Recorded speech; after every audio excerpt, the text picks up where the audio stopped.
right at the beginning. So tell me where you were born and a little bit about your parents. Well, I was born in Walthamstow on the 28th of September 1909. And the reason we lived in Walthamstow is my father, who had been born in Alsace in 1871, and his father had decided in 1871 that Alsace had become German. He would never become German. And so he opted for French nationality and went to live in Switzerland at a little village called Langenthal. My father was brought up there.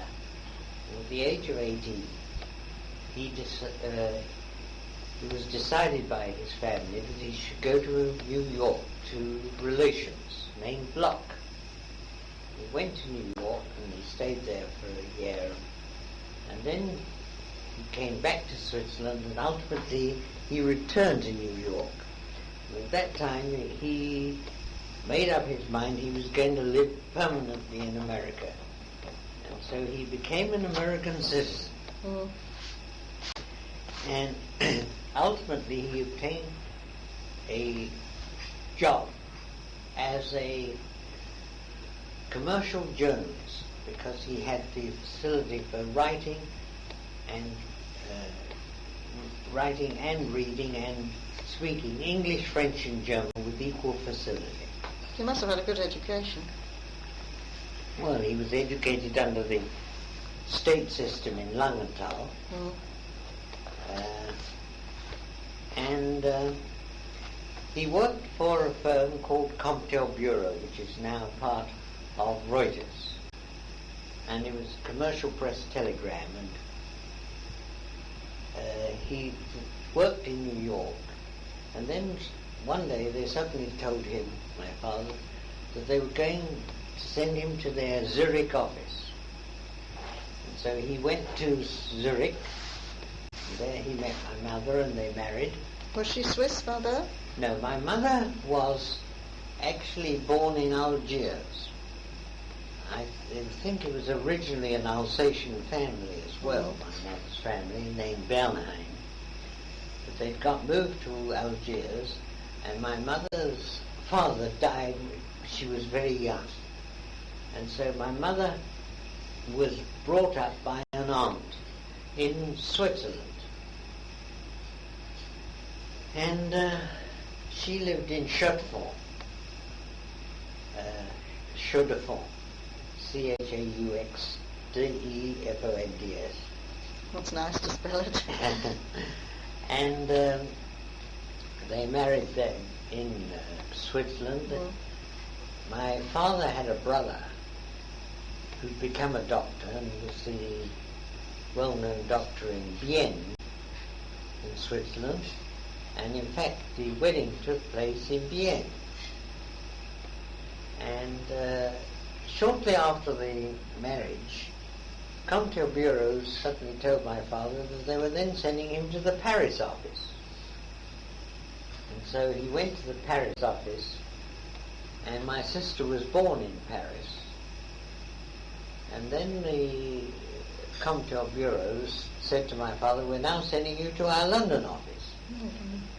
And he came to London, and as he had to work at night time for the commercial press, commercial journalism, he had to choose a place that he could get home in the middle of the night. And therefore he found that there was one railway line that ran all night, which was the Liverpool Street to Chingford line, which ran all night and still does. I think the trains are once an hour, but it does run all night. And therefore that's why he chose to move to Walthamstow, because it was on that line. So you were born... So I was born in London. Yeah. My father was a commercial journalist. And just the two of you, were there, you and your sister? Just through me and my sister. And what about your school days? well, I went to school originally St Mary's Church of England primaries, infant school. And then I went to the St George Monaux, Monous, grammar school in Walthamstow. Yes. And then what happened was with the outbreak of the World War, commercial journalism came to a dead end. My father was made redundant, and he then went into importing watches, as he had connections with Switzerland, and Chaudfond was the Swiss watch industry. Yes. And he became a watch importer. And that was about 1917, 1918. Did you have in your home, did you keep any religious observances? Oh yes. We always belonged to a synagogue. Where did you belong? We belonged originally in Walthamstow to the Federation Synagogue in Walthamstow. Did you have bar mitzvah there? No, I had my bar mitzvah in Brunsbury Synagogue in Chevening Road, which when we moved in 1917 from Walthamstow to Cricklewood, yes, we joined the Brunsbury Synagogue, which at that time was the only synagogue in that area. And the minister there was Diane Lazarus. And I had my bar mitzvah in the Brunsbury Synagogue in 1922. So, when your father carried on with the watch? Watch importing. Yes, yes. So, when the First World War was on, you were I was a schoolboy. Yes, that's right. So then what happened? I remember very well the second Zeppelin raid on London. Tell us about that. Because it was in 1917, and the Zeppelin raid on London, and the Zeppelin came down our road with its searchlights on the roads, pointing down, and they dropped 2 bombs at the end of the road. Is this in Walthamstow at this stage? Yes. 2 little bombs. One was a high explosive which fell into a sack of potatoes and didn't go off. And the other was an incendiary bomb which caught fire and set fire to a dog, which was quickly put out. And that was also put out by the... Oh my goodness. So that was your sort of recollection of the air raid. So. Oh yeah. And I also remember the first daylight raid by German bombers aircraft in London, coming over, because they used to come over from the east coast and come up from the east end. Yes. Walthamstow, and we saw them coming up this Saturday morning, these Gothas, lining up in the sky and then going on to the city and then going back again, and nobody raised a... So did they not have any... anti-aircraft? Well, no, I was wondering about, like in the Second World War, where you'd have warden posts and... oh, no, shelters. Oh, there were no shelters. You used to be told, the wardens used to go around blowing whistles and saying, take cover, but there were no shelters. Or Morrison shelters or Anderson shelters. Was there a lot of damage there? I mean, and lots of life through the bombing? Some areas. I remember going down to an area near the Baker's Arms, which had been bombed, and there were whole streets knocked down by high explosives. But it wasn't didn't spread very far. No. So let's go back now to your Cricklewood days then. So you lived in, what sort of house did you live in? Well, it was in Chatsworth Road, which was quite near Wilson Green Station. Yeah. And we lived there. Did your parents have help in the house? Oh yes, we always, and when I lived in Walthamstow, we always had a maid who lived. Yes. Did she come with you to Chatsworth Road? Yes. Yes, we had various maids. We always used to have a maid.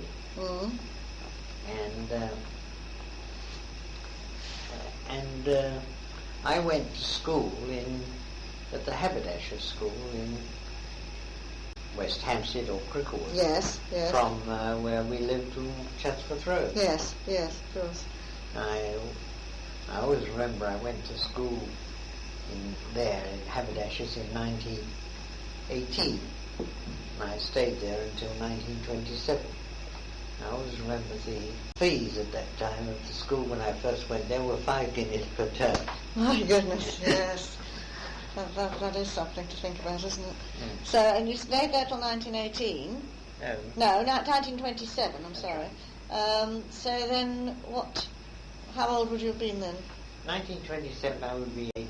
So then what? Just 18. Beginning to set off on your career? I set off on my career. I was articled to Mr. E.B.V. Christian's solicitor in Moorgate, and the offices were just over the Moorgate tube station, and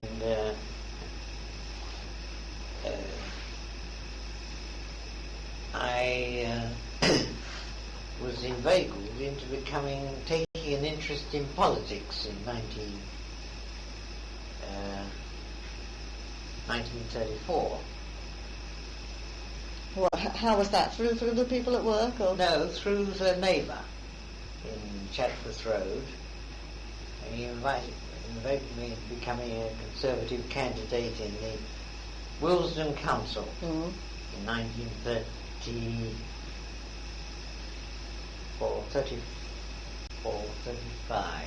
35. Were you a qualified solicitor? No, I was. Yes, I was. I'd qualified as a solicitor, but I was still studying because I qualified in December. I took my final exam in June 32 and became admitted in December 32. And I continued studying, and I took my degree as an evening student at London University in 1934 and carried on and took a postgraduate degree in 1936. But in 1935 I went on the council and used to go 3 evenings a week to council meetings and 3 evenings a week to postgraduate studies. So did you have much time for a social life? No, none really. Were you still living at home? Yes. Mm. And, well, I carried on. I became a clerk with Mr. Christian in January 34, and then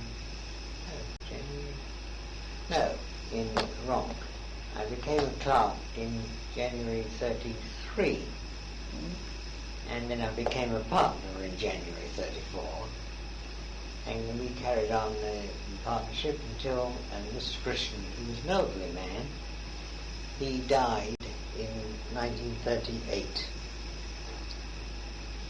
And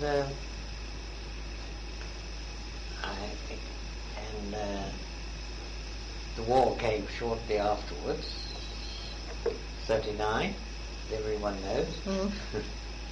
And I had to join up, I suppose, did you? No, I volunteered for the Air Force. Mm. Was it not compulsory then for you to?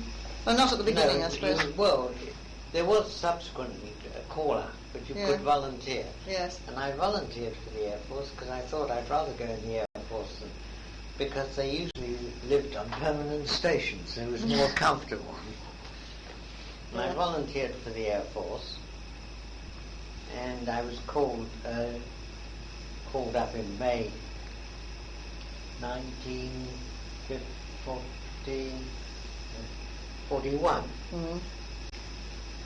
And I was posted after doing my infantry training at Gakeness and Boston, in which I was posted to Scampton, near Bath. Mm.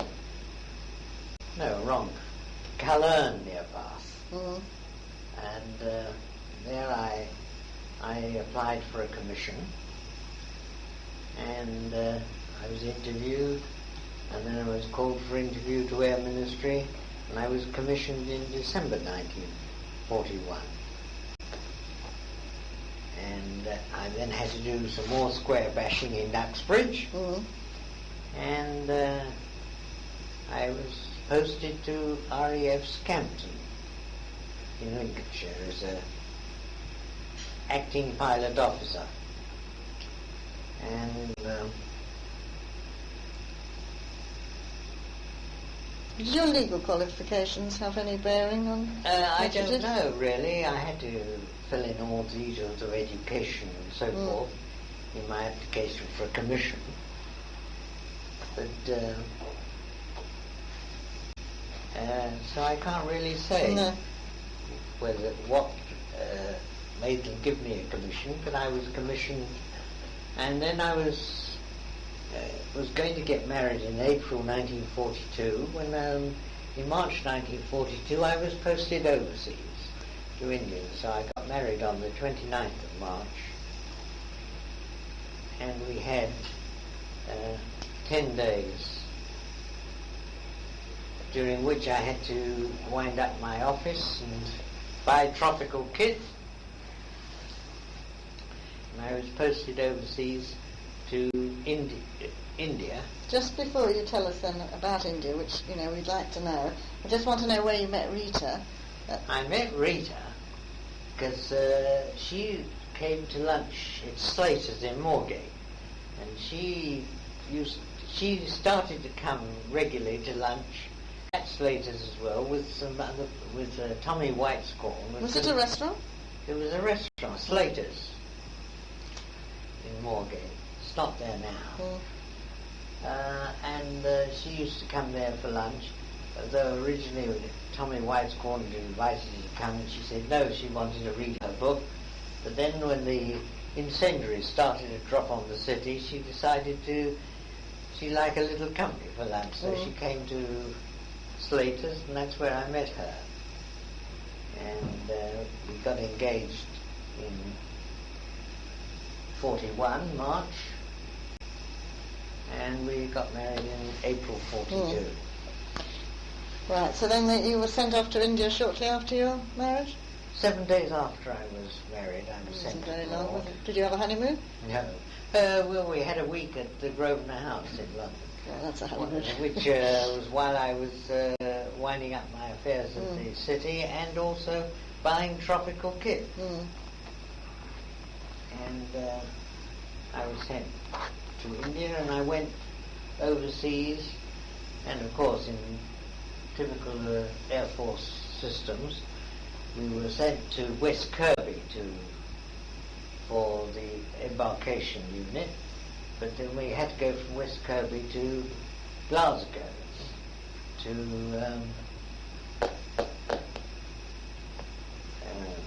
to embark on and half the convoy came from Liverpool.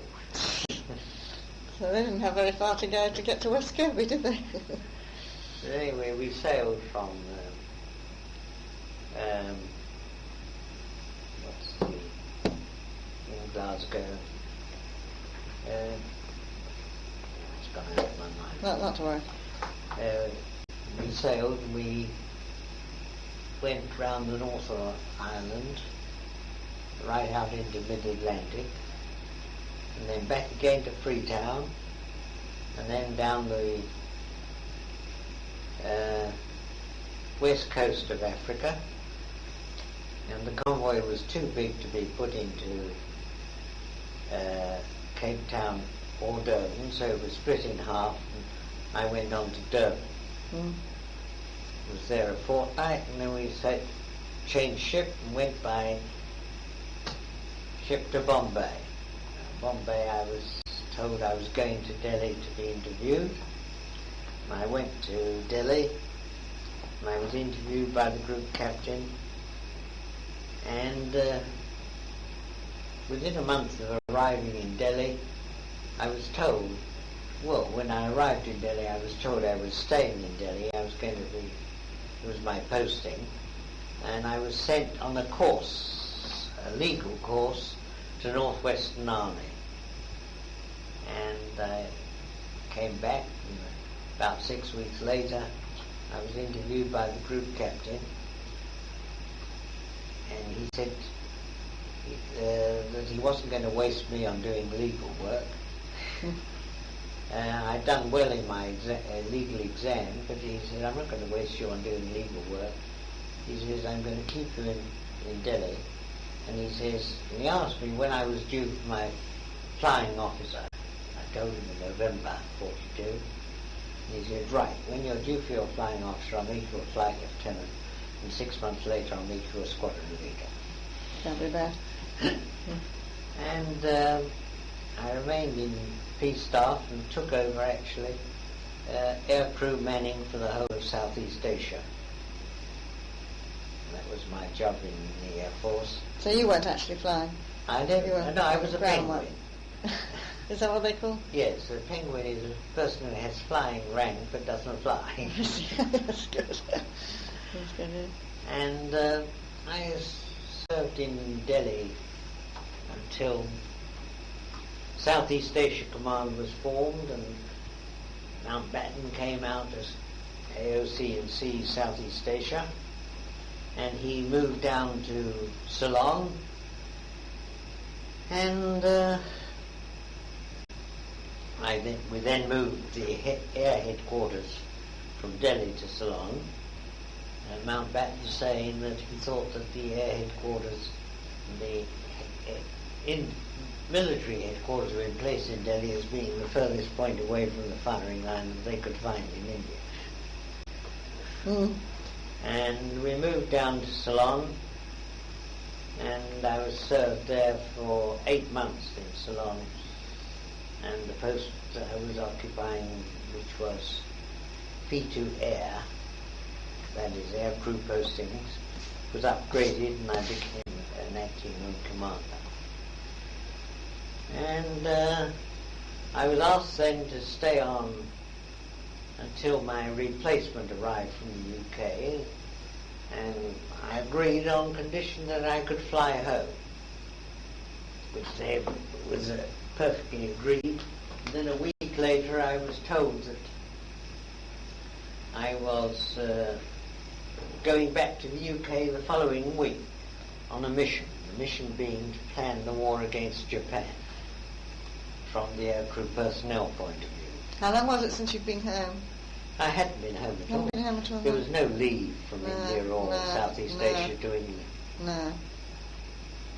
So that was a big step in your life. That's right. And then I flew back to England, and I arrived back at Northolt, and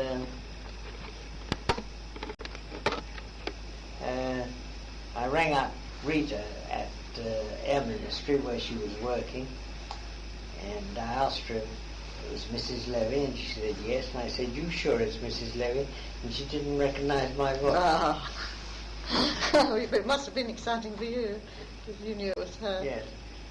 And then I was working for the next fortnight on this mission to Air Ministry, and then I was posted as RAF 4 Group in York. I was posted there as SPSO 4 Group, which was then part of Training Command. Where were you? Where was Rita living at this stage? She was living in Brondesbury. With her family? No, she'd taken a flat. I see. In Waverley Court in Brondesbury Park. About 8 months before, because she thought that flats would be difficult to get. And so she took this flat and we lived there. And then while I was in York, a signal came round saying there were 50 vacancies in the civil service for principals, and I thought I would apply for one of these vacancies because it was a useful visit to London to be interviewed. And I came up to London and was interviewed by I think a psychologist for the civil service. And then about a month later I was called to another interview at the Civil Service Commission. And in the meantime I then went back to York, and then came my release in January 46, and I went back to my office, And then about 3 months later I got a letter from the civil service saying I'd been appointed as a principal in the civil service. And I then wrote and told them I didn't want the job. Did you just go for the interview for the experience? No, didn't know at that time what I was going to do when I came out of the Air Force immediately. The war was still on at this stage? No, 46. 46, sorry. No, the war had finished in Japan. Yeah. And I was also asked by the Air Force to take a permanent commission by the AOC 4 group. He wanted me to take a permanent commission. He also wanted me to go with him back to Singapore, where he'd just been posted. But I didn't. I left the Air Force as soon as I could in January 46. My duties as a counsellor in Wills, where I was living, and we lived there until we moved in 1951 to Mill Hill. And I then resigned from the Willesden Council, which I had then become deputy leader of the Conservative Party. And it was a very easy job, really, but I was quite responsible because if we wanted anything really done on the council, we used to appoint a subcommittee of 3. They did the work. And then we got the subcommittee's report adopted. And continued in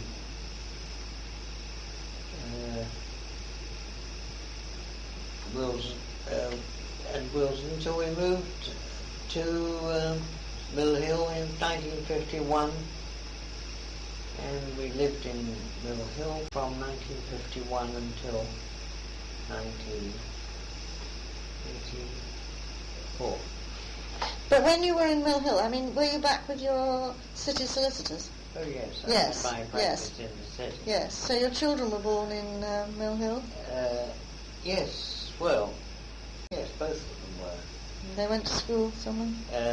My children, Jacqueline went to the local council school and then to North London Collegiate. And David was born in 1953, and he, after infant school, or preparatory school in Mill Hill, he went to haberdashers in Mill Hill, junior school, and then to haberdashers in Elstree, and he went to Elstree when it's the first term that it opened. Oh, yeah. It coincided with Did you belong to a synagogue in Mill Hill? Oh yes, we belonged, from the time we moved to Mill Hill, we belonged to the United in Mill Hill. Did you play any part in the congregation? I didn't join the board of management. No. But I was their honorary solicitor. Oh, then you did play a part, certainly. Yeah. And I remember getting the minister postponed from national service. So that was a big part then. And so what made you leave Mill Hill? Well, you had a busy, active life. In Mill Hill, yes, we did have an active life because Rita stood for the GLC and was elected for a short time.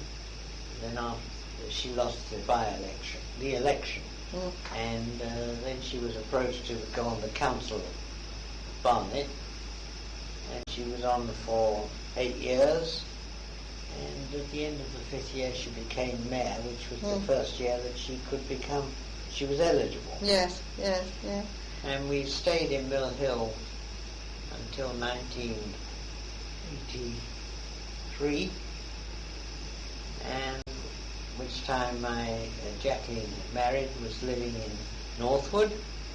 Yes. And David had gone to university, Oxford, London and York. Oxford, London, York, London and Oxford. Yes, in that order. And he was then working for the BBC, and that's why he managed to get a room in Southampton Row, and then subsequently the landlord wanted to sell the flat in Southampton Row, and he was offered, and nobody else wanted to buy it, so I told David he had to buy the flat in Southampton Row. She's very glad that he quite did. a sensible move. Yes.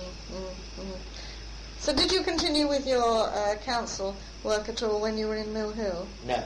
Only just till the elections. There wasn't a by-election till the election. Yes. So did you have any other sort of interests outside your work? Not really. No, because Rita was leading a very full and busy life, so no doubt you were very supportive at home. That's right. Are you glad that you came to live out here in Northwood? Yes, well, we came to Northwood because Jet Clean was living in Northwood, and Rita felt that we were alone at home in Mill Hill. It was a large house, and she wanted to look somewhere else. And she looked for a bungalow first of all in Pinner, and then my son-in-law said, "What do you want to go to Pinner for? Why don't you come to Northwood? There are plenty of flats in Northwood." So we saw this flat, and this was the first one we looked at. Yes. And of course I know, because Rita's told us how you came to join the synagogue. That's and right. it's really very nice, for you and Rita to be members, and also I think for you probably because you've made new friends. Oh, very much so. And you've become part of a growing and active congregation. Community, that's right. Anything else you'd like to tell us, Bobby? I think that's really very interesting. It's a nice support from the two of you. Thank you very much.